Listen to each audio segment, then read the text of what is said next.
सहकार radio पर ढेर सारी मस्ती और जानकारियाँ।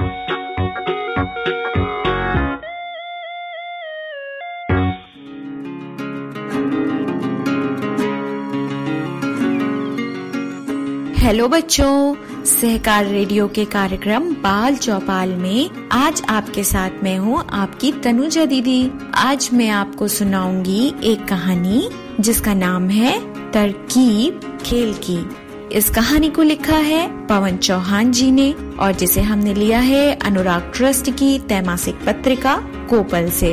तो सुनिए ये कहानी तरकीब खेल की।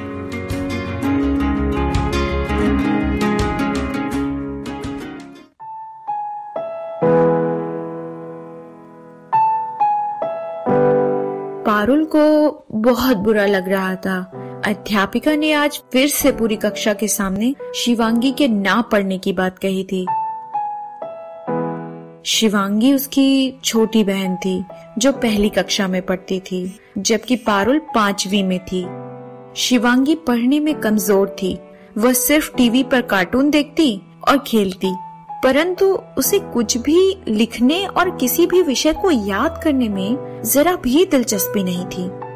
शिवांगी पहली में पहुंचकर भी अभी तक ठीक ढंग से दिनों के नाम, रंगों के नाम तथा गिनतियों तक के हिज्जे सही ढंग से याद नहीं कर पाई थी और ना ही वह उन्हें लिख पाती थी।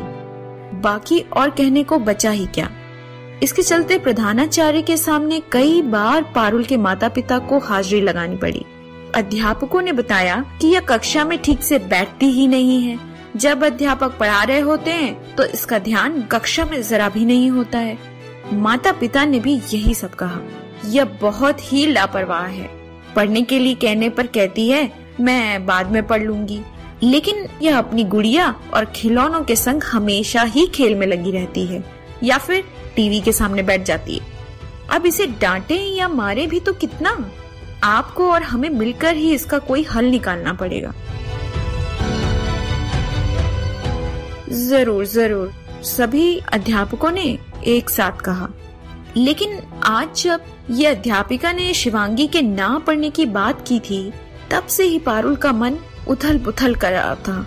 वह शिवांगी का मन पढ़ाई की तरफ लगाना चाहती थी ताकि उसकी वजह से उसके माता पिता को बार बार बेइज्जत ना होना पड़े।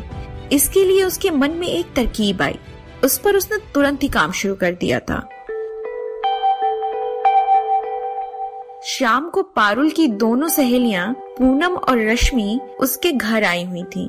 वे तीनों एक नया खेल, रंगों का खेल खेलने जा रही थीं, परंतु शिवांगी इसमें शामिल न थी। पहले तीनों ने अपने हाथों को उल्टा पुल्टा करके पहली, दूसरी और तीसरी बारी का चयन किया। फिर तीनों ने अपनी हथेलियों को जमीन पर रखा।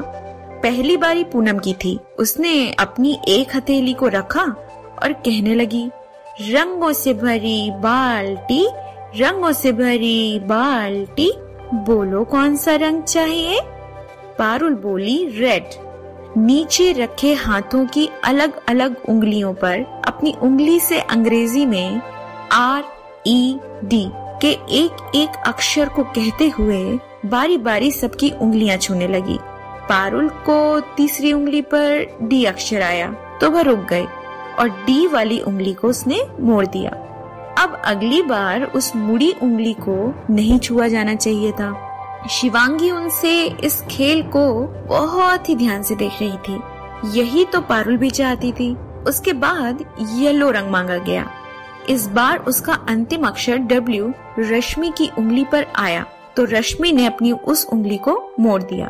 इसी प्रकार हर बार अपनी पसंद का रंग मांगकर फिर उसके हिज्जे का एक एक अक्षर हर उंगली पर बोलकर यह खेल खेलने में बड़ा ही मजा आ रहा था।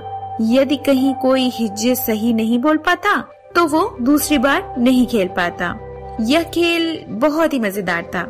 ऐसा करते करते जिसकी सारी उंगलियां सबसे पहले मुड़ी वह रश्मि थी। रश्मि जीत गई। खेल के नियम के मुताबिक रश्मि को अब अपने हाथ हटा लेने थे, अतः उसने अपने हाथ पीछे कर लिए। अब यह खेल पारुल और पूनम के बीच रह गया। इसमें इस बार पारुल जीती और पूनम हार गई। फिर जीतने वाले से हारने वाले के लिए सजा पूछी गई। तो रश्मि ने पूनम से सबको एक एक टॉफी खिलाने की सजा सुनाई। अब रंगों की पसंद पूछने की बारी पूनम की थी। शिवांगी को यह खेल देखकर बड़ा मजा आ रहा था। वह बोली, दीदी मुझे भी यह खेल खेलना है। इस पर पारुल बोली, शिवांगी तुम यह खेल नहीं खेल पाओगी, क्योंकि यह खेल में हमें रंगों के नामों के हिज्जे आनी चाहिए। क्या तुम्हें रंगों के नामों के हिज्जे आते हैं? नहीं, पर कुछ कुछ याद है, शिवांगी बोली।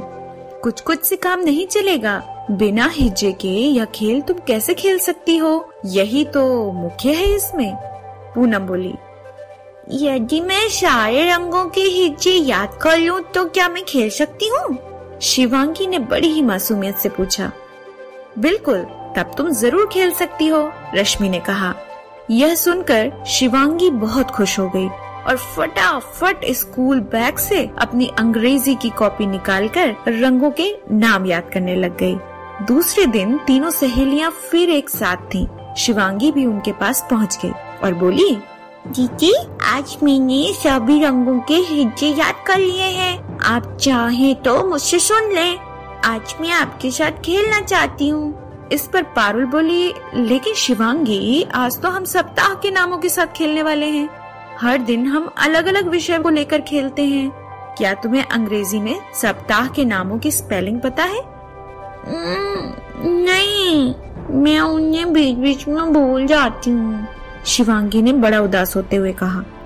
फिर तुम कैसे खेल पाओगी? ऐसा करो, जब तक हम खेल रहे हैं तब तक तुम दूसरे कमरे में जाकर इन्हें फटाफट याद कर लो। यदि याद हो गए तो तुम भी खेल सकती हो। खेलने के लिए शिवांगी ने झट अपनी कॉपी उठाई और दूसरे कमरे में चली गई। लेकिन जब तक वो उन्हें याद करके आई तब तक काफी समय बीत चुका था।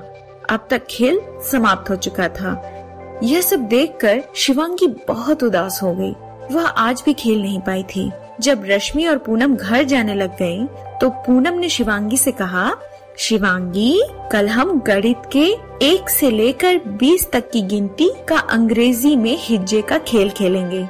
यदि तुम्हें खेलना है तो तुम इन्हें याद कर लेना।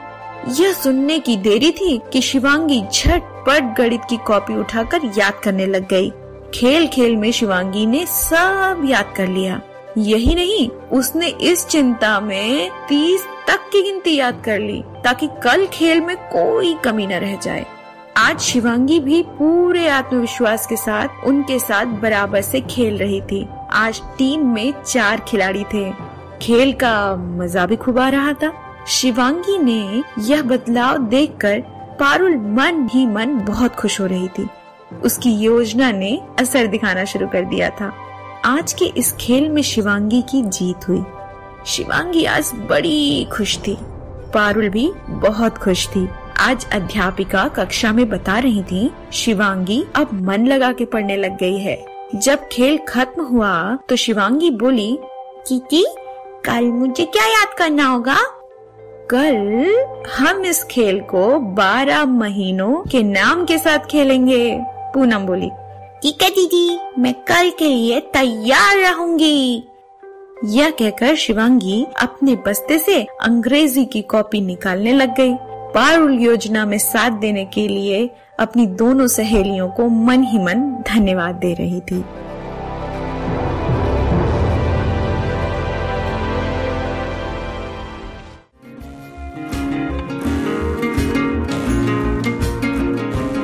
तो बच्चों, ये थी कहानी तरकीब खेल की। आप सुन रहे थे सहकार रेडियो का कार्यक्रम बाल चौपाल। इस कहानी को लिखा था पवन चौहान जी ने। इसे हमने लिया था अनुराग ट्रस्ट की त्रैमासिक पत्रिका कोपल से।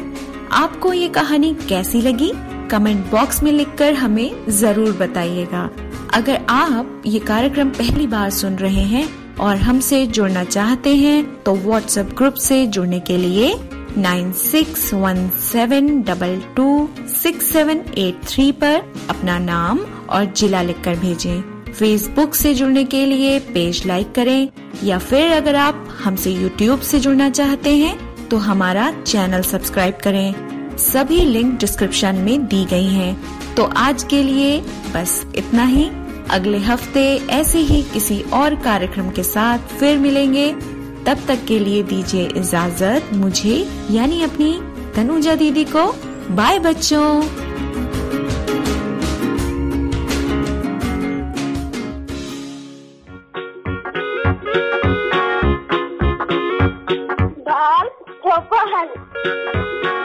बाल चौपल, बाल चौपल। सहकार रेडियो पर ढेर सारी मस्ती और जानकारियाँ।